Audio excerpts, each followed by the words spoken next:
Oke, selamat datang kembali ya. Hari ini kita bakal gali lebih dalam nih, bagian pertama dari materi yang Anda bagikan. Fokusnya itu, gimana sih dunia di sekitar kita, seringnya tanpa kita sadar ya, itu ngebentuk diri kita. Kita akan lihat konsep culturescape atau lanskap budaya. Kayak jaringan aturan dan keyakinan tak terlihat yang kita warisi gitu. Misi kita? Ya, bongkar lapisan-lapisan ini, kita lihat mana yang beneran nyata, mana yang cuma kebiasaan usang. Ya, tepat sekali. Kita akan lihat gimana aturan-aturan yang kita anggap, ya, normal nih, sebenarnya itu konstruksi sosial. Dibuat sama orang-orang kayak kita juga, gitu. Dan yang menarik, banyak dari aturan ini mungkin udah nggak relevan lagi di zaman sekarang. Tantangannya yaitu, mengidentifikasi mana yang masih oke, mana yang, sebaiknya kita tinggalin. Sip, mari kita mulai deh dari konsep kuncinya, culturescape. Coba bayangin ini kayak sistem operasi nggak kelihatan di masyarakat kita. Panduan nggak tertulis soal cara hidup, apa itu sukses, apa itu bahagia gitu kan. Nah, di materi Anda ada kutipan bagus dari Steve Jobs. Dia bilang, segala sesuatu di sekitar Anda yang Anda sebut kehidupan dibuat oleh orang-orang yang tidak lebih pintar dari Anda. Dan Anda bisa mengubahnya. Wah, ini lumayan menohok ya, mengingatkan kita kalau kita ini bukan cuma pion. Benar banget. Dan kutipan itu nyambung banget sama cerita pribadi penulis sumber ini. Dia cerita gimana dia merasa tertekan harus jadi insinyur komputer. Jalur aman lah, sesuai harapan lingkungannya. Padahal jiwanya itu seni. Bahkan pas dia magang di Microsoft, ketemu Bill Gates segala, dia tetap merasa ada yang salah. Akhirnya, dia berani keluar dari jalur aman itu. Nah, kenapa cerita ini penting buat Anda, para pendengar? Karena mungkin ya, banyak dari kita pernah atau malah lagi ada di jalur yang mirip. Ikut arus aja gitu, tanpa beneran nanya, ini gue banget nggak sih? Sumber ini nunjukin betapa kuatnya tarikan culturescape itu. Dan keresahan itu bukan cuma perasaan loh. Data di materi Anda juga cukup bikin mikir. Kayak misalnya 70% pekerja di Amerika merasa nggak terlibat sama kerjaan mereka. Terus 40-50% pernikahan di sana ujungnya cerai. Dan cuma sepertiga orang yang ngaku sangat bahagia. Ini seolah bilang ikut aturan main standar itu belum tentu jaminan puas atau bahagia ya. Kayak ada yang salah gitu sama sistem operasi bawaannya. Yang juga menarik itu gimana culturescape ini bisa terbentuk. Sumber Anda menyoroti peran bahasa dan cerita. Contohnya soal warna biru itu. Ini unik banget. Apa warna biru itu ada buat orang Yunani kuno kalau mereka nggak punya kata spesifik untuk itu? Homer di Odyssey itu nggak pernah nyebut langit atau laut Aegean itu biru. Wah, iya ya. Ini bikin kita mikir seberapa banyak sih realitas kita ini sebenarnya konstruksi mental yang kita warisi aja? Persis. Dan bahayanya, kalau konstruksi ini udah mengeras, dia bisa jadi dogma. Jadi kayak, pokoknya cara hidupku yang paling benar. Cara kamu salah. Kita jadi kayak penjaga gawang aturan-aturan ini. Padahal, ya mungkin banyak yang udah kedaluarsa, udah nggak relevan lagi buat kita, atau bahkan buat masyarakat secara umum. Nah, dari pemahaman soal culturescape ini, materi Anda ngajak kita ke ide turunan yang menurut saya praktis banget nih.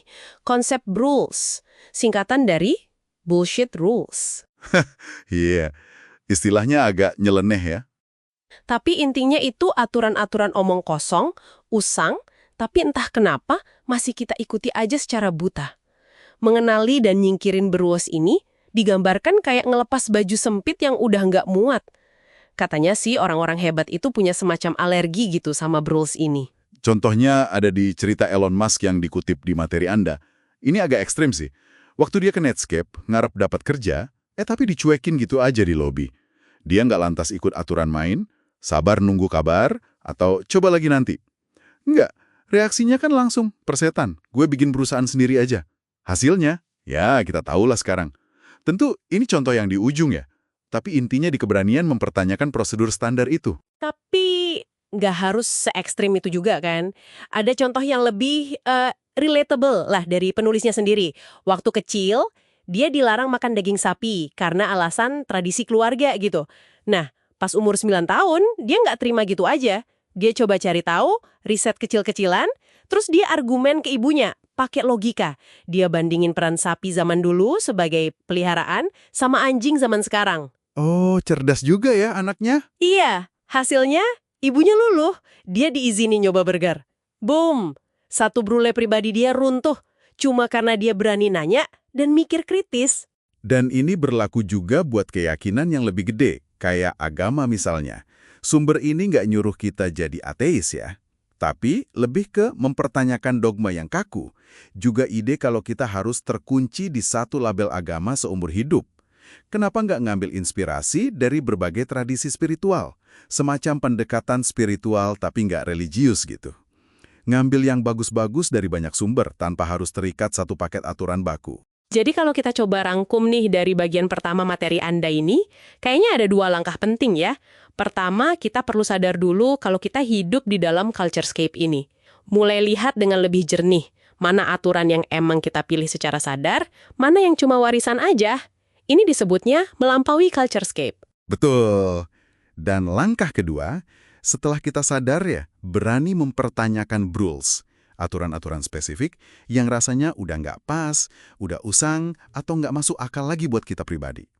Intinya, dunia ini jalan kayak sekarang tuh salah satunya karena banyak orang tanpa sadar ya, ngikutin aturan yang udah nggak relevan. Nah, memahami ini ngasih kita kekuatan buat milih secara sadar. Jadi kesimpulan paling kuat dari obrolan kita kali ini, aturan yang Anda ikuti sehari-hari itu bukanlah hukum alam yang kaku dan nggak bisa diubah. Banyak diantaranya itu cuma pilihan kolektif dari masa lalu.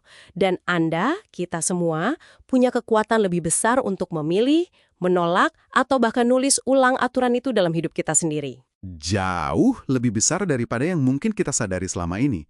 Ini bukan berarti kita harus nolak semua aturan secara membabi buta ya. Bukan gitu. Tapi lebih kayak melakukan audit pribadi gitu. Mana nih aturan yang beneran dukung pertumbuhan dan kebahagiaan Anda? Mana yang justru jadi penghalang? Proses ini sendiri udah memberdayakan banget loh. Nah, sebagai penutup nih, coba deh Anda renungkan sejenak. Ada nggak ya satu rule dalam hidup Anda sekarang? Mungkin keyakinan kuat soal karir yang benar itu kayak gimana? Atau hubungan yang ideal itu harus gimana? Atau definisi sukses menurut siapa? Yang kalau Anda berani tantang atau pertanyakan hari ini, siapa tahu bisa jadi malah membuka pintu ke arah yang sama sekali baru dan lebih autentik buat Anda. Sesuatu untuk Anda pikirkan. Sampai jumpa di pembahasan kita berikutnya.